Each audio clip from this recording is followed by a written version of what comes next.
فرماتے صحابہ نہ بات کر رہے تھے اور بات یہ کر رہے تھے کہ یار لوگوں کو گناہوں سے کیسے روکا جائے،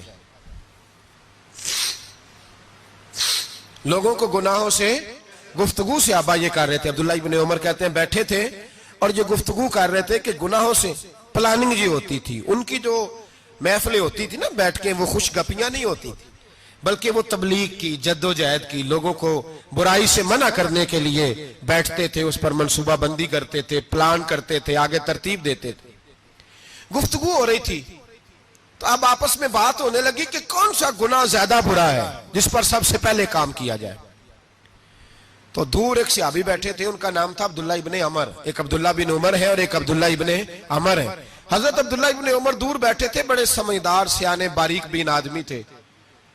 تو حضرت عمر فاروق اپنے بیٹے سے کہنے لگے جا عبداللہ ابن عمر سے پوچھ کے آ کہ سب سے سخت گناہ کون سا ہے۔ توجہ ہے میرے بھائیوں، ادھر دیکھیے گا میری جانب، پوچھ کے آ کہ سخت گناہ کون سا ہے۔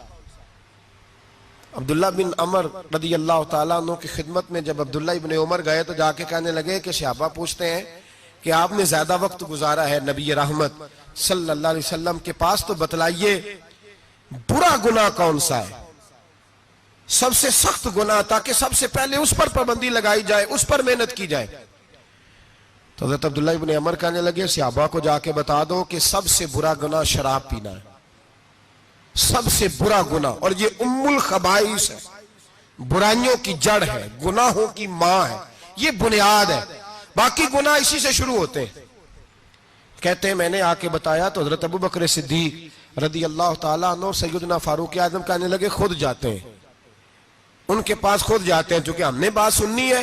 ہم خود جاتے ہیں اور ان سے جا کر کے سوال کرتے ہیں کہ اگر آپ کو اس تفصیل کا پتہ ہے نا تو اس کے پیچھے بھی کوئی تفصیل ہوگی جو میرے نبی پاک نے بیان کی ہوگی صلی اللہ تعالی علیہ وسلم، اس تفصیل کا بھی آپ کو پتہ ہوگا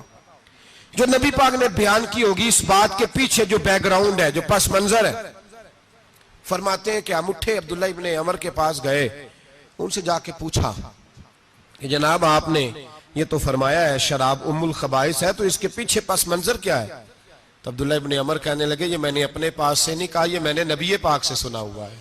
حضور سید عالم صلی اللہ علیہ وسلم بیٹھے تھے تو حضور نے فرمایا شراب، یہ نشہ، یہ برائیوں کی ماں ہے۔ اور پھر حضور نے ایک مثال بیان فرمائی، نبی رحمت علیہ السلام نے فرمایا بنی اسرائیل کا ایک واقعہ ہے، ایک خوبصورت جوان تھا تو ایک عورت کا دل آ گیا اس پر۔ یہ یاد رکھ لیں، ہم لڑکوں کو منع کرتے رہتے ہیں لیکن ہمیں گھر کی بچیوں پر بھی توجہ دینی ہوگی، ہمیں ان کے فون پر بھی نگرانی کرنی ہوگی، ہمیں وہاں بھی غور کرنا ہوگا، اس لیے کہ اگر کوئی بچی گنجائش نہ دے تو میرا خیال ہے کہ لڑکا جرت کرنے کی طاقت نہیں رکھتا۔ تو وہاں بھی ان کی اماں سے کہے کہ پابندی لگائے، بچی کسی کا موبائل لے کر کے کہیں اس کو استعمال تو نہیں کر رہی، اس پودے پر بھی توجہ دے، درخت بننے سے پہلے اس کی بھی نگرانی کریں، یہ بھی بڑا ضروری کام ہے۔ عورت کا دل آ گیا تو نبی پاک علیہ السلام فرماتے اس نے کوئی بہانہ لگایا، کسی کو کہا کہ اس نوجوان کو بلا کے لاؤ، اس کو کہو کہ ہم نے کوئی گواہی لینی ہے تجھ سے۔ وہ نوجوان آیا، ایک کمرے میں داخل ہوا تو اگلے کمرے میں لے گئے،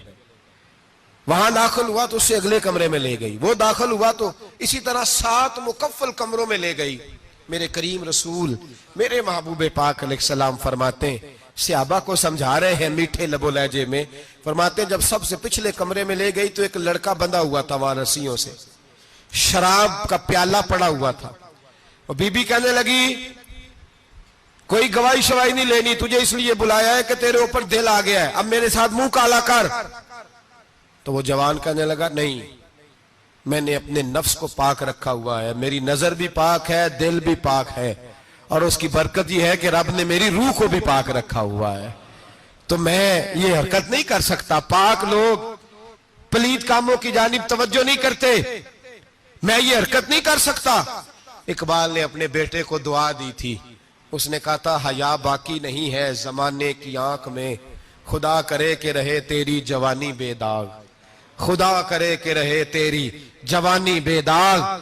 کہا میرے ساتھ منہ کالا کر، اس نے کہا میں نہیں کرتا۔ کہنے لگی چل پھر اس کو قتل کر، اس کو میں نے باندھا ہوا۔ اس نے کہا میں قتل کیوں کروں،